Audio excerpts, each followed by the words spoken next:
And now, Drop the Dead Donkey. This episode was first shown in a week when French farmers attacked English lamb. George Best appeared somewhat merry on Wogan, and Britain announced it was sending tanks to the Gulf.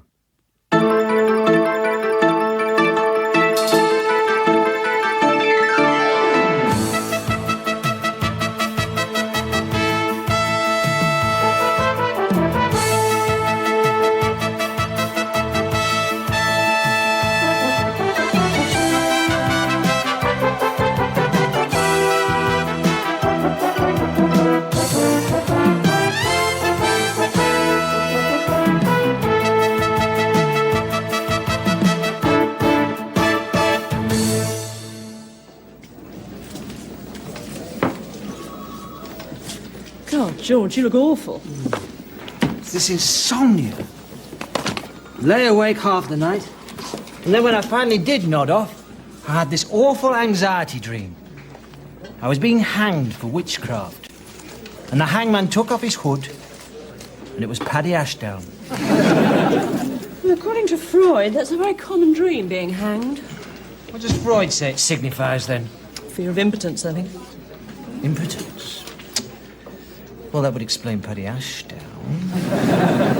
Before Gus gets here for this meeting of his, And I've got this strange rash round my elbows. George, before Gus gets here, what did we want to do about which city's going to get the Olympics? Actually, I think Dave's got the latest on that. Dave? Well, look, I hate that part of it just as much as you do. Yeah. No, I don't think now's a good time to tell him. Dave! Oh, look, listen, I've got to go. Yes, you know I do. Yeah. Okay, bye. It's my insurance broker. What can I do for you? 1996, the Olympics. Ah, yeah, the whisper is it's going to be Atlanta. What? Oh, God. Not another American Olympics. Just see the opening ceremony. The Teenage Mutant Hero Turtles singing the Star-Spangled Banner. Greetings, team. This is Jeff. Jeff is from People Count Limited, the world's leading consultancy on workplace stress. Now, I'm sure we'd all like to welcome him. Welcome, Jeff. Why are you here? I expect my stomach now. He's here because the weekend course that I attended, How Sick Are Your Staff, showed me that our working methods are inflexible, unresponsive, and worst of all, they promote stress. Jeff, what are the early signs of stress that we should look out for? Well, Gus, basically various key indicators like insomnia, anxiety dreams, short attention span, a morbid obsession with trivial symptoms, sudden changes of mood, temper tantrums, Stabbing people? sarcasm, irrational aggression. These are all possible indicators of a build-up of stress. Now, together with Jeff, we'll be embarking on a program to help you all identify and deal with stress. And to this end, we've decided to turn the conference room into an anti-stress room. That's right. And in the room, you'll find this dummy, which you can pummel to relieve the anxieties imprisoned within your psyche. God, I hate all this American bollocks. I think you're being a smidgen insular, Alex. This strategy has worked very well in Britain. For example, for stressed computer programmers in Milton Keynes. Of course they're stressed. They live in Milton Keynes. Now, I'm sure we will all respond to this challenge with a sense of purpose and direction. I got drunk in Milton Keynes once. I ended up in bed with a female ventriloquist. Yes, well, It's very strange when the wardrobe asks, how was it for you? yes, well, I sense we may be straying down Tangent Boulevard here. So I suggest that we end this meeting now, if that's okay with everyone. George, could we have a quick head-to-head? Yeah, sure. George, Now, there's a rumour that our farmers may be attacking French lorries to stop them bringing cheese into Britain. Oh, right. Well, see if you can get some pictures. I'll do my best. George, you got my note about modelling for that mail order catalogue. That is okay, isn't it? Well... It's just I'm very keen to diversify. I'd like to see Sally Smedley, the newsreader, explode in lots of different directions. Wouldn't we all? Well, George. I'll give it my consideration, Sally, OK? Now I'm due in with Gus. George, do you fancy a flutter on this horse me and Henry just bought a share in? It's a surefire surf. This This horse, me and Henry bought a share in. That's an interesting use of grammar, considering I paid the whole £8,000. Well, I'll pay my share just as soon as my cash flow starts flowing, honest. I got another bill this morning, £325 for stabling charges. Where are they stabling this horse, Claridge's? You will get all that back and a lot more besides. Day after tomorrow when Arab Grey wins first time out at Sandown. Yeah, it's a green Citroen lorry. Okay. Now, you've got the registration number, haven't you? Yeah. No, don't worry. I'll bring the kerosene. George, stress is maladaptive. Stress is aggression-friendly. And worst of all, it's stigmatic. No one likes to admit they're a victim of stress. Why are you telling me this? I'm just talking generally about stress. Yes, but I'm the only other person in this room, aren't I? So you can't be talking generally at all, can you? All right, George. I'll come clean. There is a victim of stress in this room. And you're looking at him. Oh, right. I mean, oh. Until now, George, I've been a case study. I've been secretive. I've been distrustful. Well, not anymore. From now on, I share my strategies and objectives, George. Here, have a stress ball. Now, have you got any feelings you would like to share with me? Well, Go on. well, it's just that, well, if you really expect us all to open up and start sharing our feelings, well, it's just not going to work. Why not? Well, because we're English. We're just not very good at, Now, I respect your input, George, but I'd appreciate it if maybe you kept your doubts on a low flame on the back burner. Okay? It's all right. This is going to be a growing experience, George. We're all going to grow together. Here, have another stress ball. You seem to have pulled all the fur out of that one. The mail order catalogue people have been on to my agent. They're getting impatient, George. The name Selina Scott has been mentioned. Yes, well, I said I'm considering. Well, how long does a spot of considering take, for God's sake?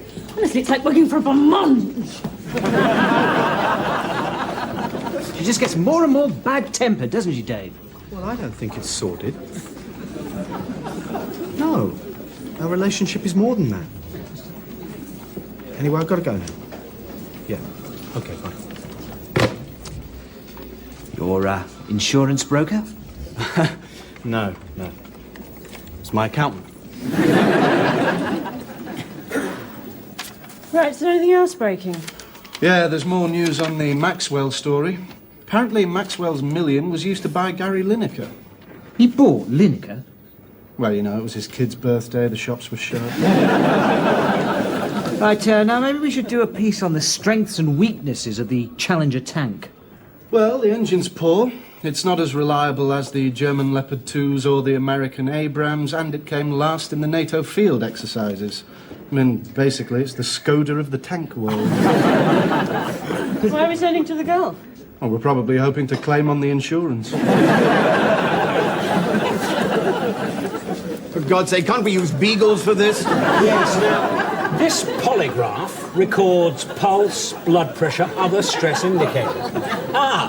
Now that's interesting, Henry. Your polygraph's just peaked, which shows you're stressed. I'm stressed because of this. £825 deposit against racecourse fees. Money well spent, Henry, as you will see when Arab Grey sails past the winning post tomorrow afternoon. Fancy a bet on him, Sally? No, thanks, Dave. I'm not very keen on racing. Well, I go to Ascot, of course. I enjoy that. You get such a lovely view from the Royal Enclosure. Last year, I had a lovely chat with Princess Margaret between races. She actually made a point of coming over and talking to me. What did she say? She said, as you're already at the bar, do you think you could get me a vodka? It was very nice. Very human. Is my polygraph registering coma yet? Dave, have you seen this? There's more trouble over these lesbian sex scenes in this BBC play about Vita Sackville West. Disgraceful. No respect, that's the trouble. When's it on? Tonight. Now, there's also... BBC Two, is it? Yes. Now, there's also this story... What time? 9:25. 9:25. Disgusting. Can we stop talking about lesbian sex scenes? Only Henry's polygraph's gone right off the paper. You know, Alex, I wish you'd been on Jeff's course. What it demonstrated was that in any office situation, you can break people down into 4 basic personality types. Adapter dealers, conserver holders, supporter givers, and controller takers. It's terribly interesting. I mean, what type would you say George was? A whinger bungler. Alex, I sense a certain amount of resistance from you towards this approach. Are there perhaps personal pressures which are diminishing your receptiveness to new ideas? Maybe we could explore this area. Yes. Spot of boyfriend trouble, is it? Beg your pardon. Oh, it's just that George was telling me you've had a bit of a bumpy time with your your very young Greek fella. None of your bloody business. Gosh, Yes, I think actually, Gus, we're running before we can walk here. I feel Alex is hostile towards our consultation strategy because of her personal problems. No, I am hostile to this consultation strategy because it is the biggest waste of time since Andrew Lloyd Webber took piano lessons. With respect, the whole point of this strategy is to make your team function better. Well, if you really want it to function better, then I suggest that instead of wasting all this pseudo-psychiatric mumbo-jumbo on a totally sane, unstressed person like me, you should really be directing at a genuine stress-riddled basket case like George. Perhaps you could enlarge on basket case. George is a waste of 2 filing cabinets worth of valuable office space. Just half an hour ago, his indecision cost me a lucrative modelling contract. He's weak, he's disorganised. Yes, I think I got this list off Alex. Putting George to one side, just for a second. I rather wanted to concentrate on the way you see your own role here, Sally. I hope you'll approach this observation in a positive way. I just wondered whether you occasionally have a problem with your attitude towards others. I'm sorry, Gus, you've lost me. Well, all I'm floating is, if you were less confrontational, would you be, well, more popular? I could hardly be more popular, Gus. Last week, my fan mail totaled 341 letters, 112 of them requesting photos. Yes, I was thinking more in an office context. You're saying I'm unpopular in the office? In some respects, yes. On what basis do you have for saying that? Well, for a start, there's the, graffiti. In the lift. And in the toilet. And in the canteen. All of it not totally complimentary about you. Yes, I think perhaps, Gus, we're getting overly specific here. Perhaps Sally could tell us what other problems she perceives here. Well, obviously, the general quality of the staff. I got this list from personnel. I've asterisked all the ones I feel are inadequate. How helpful. Oh, I see George has 3 asterisks. George, listen. I need to borrow 50 quid to put on my horse, you know? My contact says it's a dead cert. Dave, once before you told me about a horse that was a surefire cert. Remember? Oh, yeah. Well, that was just bad luck. I mean, it's very rare for a racehorse to develop agoraphobia like that. Hi, everything okay? See, the thing is, this horse is the brother of Desert Orchid's cousin's sister, and I'm telling you, it is an absolute... That dummy's wearing a tie. Yeah, the thing is, the horse is... Very like my tie. What? That tie. It's just like my tie. Look. See? Well, it's like it, yeah, but it's not absolutely identical, is it? I mean, there's a few more stripes on this one. It's very similar. George, you're just being paranoid. You always think things are going on you don't know about. Hello? It's your accountant. She's crying.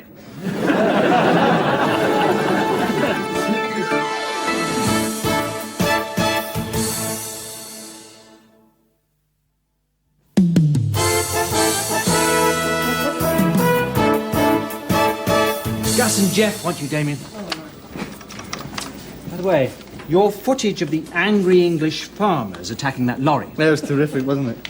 Where that lorry driver was screaming and waving his arms about the way the French do. He was Belgian. Sorry? He was Belgian. The driver was Belgian. The cheese was Belgian. And the ambassador who just rang me was Belgian. He's saying you put the farmers up to it. Oh, come on, George, as if We I will do discuss this later. Now get in there with Gus. Perhaps we should do something more on this spat between Tebbit and Lord Young about Young's autobiography. You know, maybe interview each of them in turn. I don't know. Tebbit's very difficult to interview. He always adopts the same position, that basically he's the man in the pub. Yeah, the unpleasant git at the bar with the big space around him. Well, it's easy to be critical, but nobody's perfect. You obviously haven't read Lord Young's autobiography. What part of your job strikes you as the most stress-creating bit? That's easy. Dealing with George. Why do you say that? Oh, because he's always imposing silly restrictions, you know. Don't do close-ups on fresh pools of blood. Don't force entry into people's homes. You know, stupid, petty things like that. When you're out on a major news story, some disaster, something like that, what exactly do you feel? Well, it's difficult to describe. I get this feeling of ecstasy. It's so fulfilling and satisfying.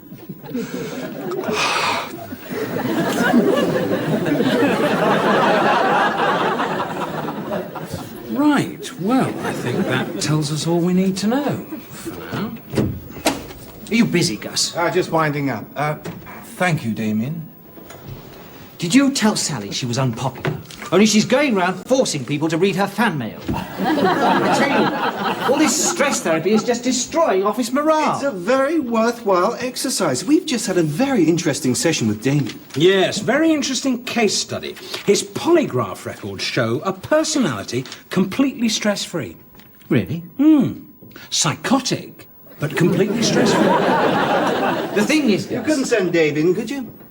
Yes, Gus. Dave, the quacks want you. Oh, no. I've got the racing on the telly. Arab Gray's in the paddock. He's looking superb. Yes, well, you could just get in there and suffer like the rest of us. Henry, whilst I remember him, can you not put that little sneer into your voice every time you say the words Gerald Kaufman? I'm trying, George. It's involuntary. It just seems to creep in. Yes, well, we'll try and restrain it a little. Everything all right, Sally? Fine. No, she seems to have relaxed a bit. I had the same thing a few years back with Leon Britton. Whenever I said his name, for some reason, I'd always find myself... Wearing my cardigan now. What? The dummy's got my cardigan on. You know, the blue one I sometimes wear to work. Well, it's, yes, it's similar, I suppose. It's very similar. Extremely similar. Well, it's nearly time for the off. I must watch my newly acquired thoroughbred annihilate the field in the 3:30. Yes, right. Hi, George. Hi, Damien.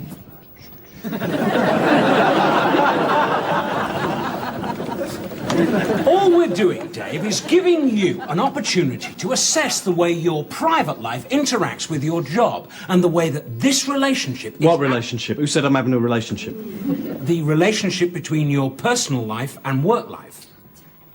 Oh, right. I'm sorry.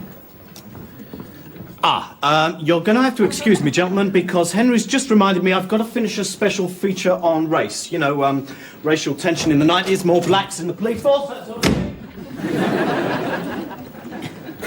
Followed by Sweet Sue. And trailing in last place, 20, maybe 25 lengths behind Arab Gray. And that's a magnificent animal, is it? Well, maybe he didn't like the going. It's only a 2-year-old. Probably prefer a right-handed course. It's a pretty colour, isn't it? Dave, are you in favour of adoption? Eh? Because it'll be the only way you can have children. I'm about to nail you to the wall by your genitalia. Hey, come on, lighten up, Henry. I lost 50 quid as well, you know. Well, technically it was Damien's 50 quid, but I still lost... £50? You persuaded me to sink £8,000 in that anemic nag. I bought it sight unseen on your recommendation. This is what comes from listening to morons with all the brain power of an educationally subnormal amoeba. Hey, listen, nobody calls me an amoeba. You two shut up. Grow up, for God's sake. Now, come on. Gus wants us for the group assessment session.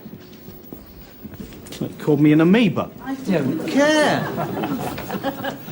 Right, well, since you all work so closely together, I thought it might be rewarding for us to have this group session. Yes, to analyze how we all interact within the unit and appraise our working relationships together. Right. Anyone want to kick off? Yes, George. I'd like it placed on record that I think this anti-stress program is placing us all under intolerable stress. With respect, George, I think perhaps that comment tells us more about you than the program. Now, maybe if we get pairs to examine their working relationships. Sally and George. No, maybe that's not a good one to kick off with. Sally and Henry. No.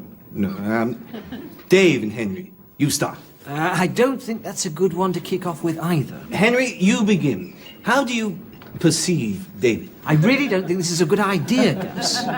My perception of Dave is that he's a walking disaster area. He's feckless, unreliable, he doesn't concentrate, his attitude's appalling. And if he put a tenth of the energy into his work that he puts into stupid bets, conning his friends, and shagging the wife of someone that accounts, then we'd all be a bloody sight better off.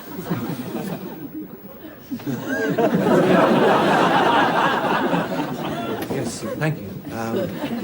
Maybe if we moved on to Damien and George. I'd like to air my perception of Henry, please, Gus. David, that's all right. My perception of Henry is that he is a fine newsreader. He combines a good editorial brain with an authoritative, measured delivery that in my book makes him the best. He is incisive, he is professional, but above all, he is a towering, grade-A hypocrite, an arrogant bore, and a vindictive, big-mouthed git who needs teaching a lesson. Dave, perhaps you'd like to make use of that anti-stress room. No, that won't be necessary. Thank you, Gus.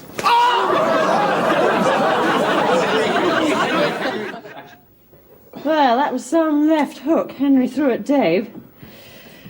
Shame your face got in the way, Gus. I'll teach you to try and mediate. Hooligans.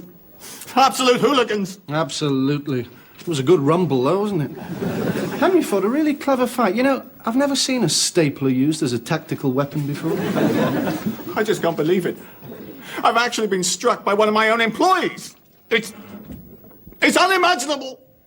Oh, I don't know. I imagine it quite a lot. I think my nose is broken. Yes, of course, this means we'll have to extend the programme. What? Well, violent flashpoints like this indicate that stress factors have reached chronic levels. You've got a sick office here, Gus, one that needs urgent and progressive psychosurgery. Now shut up! Well, there you are, you see, you're a case in point. Get out! Now! Go on! All right. Bloody quack. I've just worked out what personality type you are. What? A shyster plonker. Or is it a waffler wanker? Right. Where are Dave and Henry? I want them back up in here now. Are you sure you don't want to share this strategy and objective with us, Gus? If I say I want them in here, I want them in here. I'm in charge here. Oh. So the growing together is on the back burner then, is it? Yes, it is. Thank God for that. I want you to know, George, that I blame you for all of this. You should be able to control your staff. Well, it wasn't me who opened the floodgates. I warned you several times, but oh no. Stop bleating! You are such a whinger, George. And I'm not the only one who thinks it. You are pathetic. Alex, arrange to have those two Neanderthals brought up in here. I'm going to crucify those bastards. If anyone wants me, you'll find me in the anti-stress room. George, give me your jacket.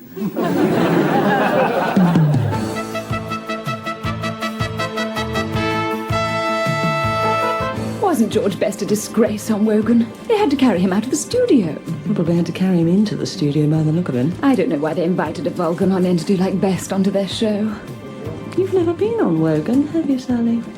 them. No. Or Aspel. Well, Or Honeyford. I don't believe in appearing on chat shows, Alex. It diminishes my credibility as a serious anchorwoman. Right, well, I'll tell the Beeb you don't want to do Wogan next Wednesday then, only they rang early. What? Wait a minute, have you got the number? Fooled you. I think it's sad, Alex, when a middle-aged woman has to resort to schoolgirl humour.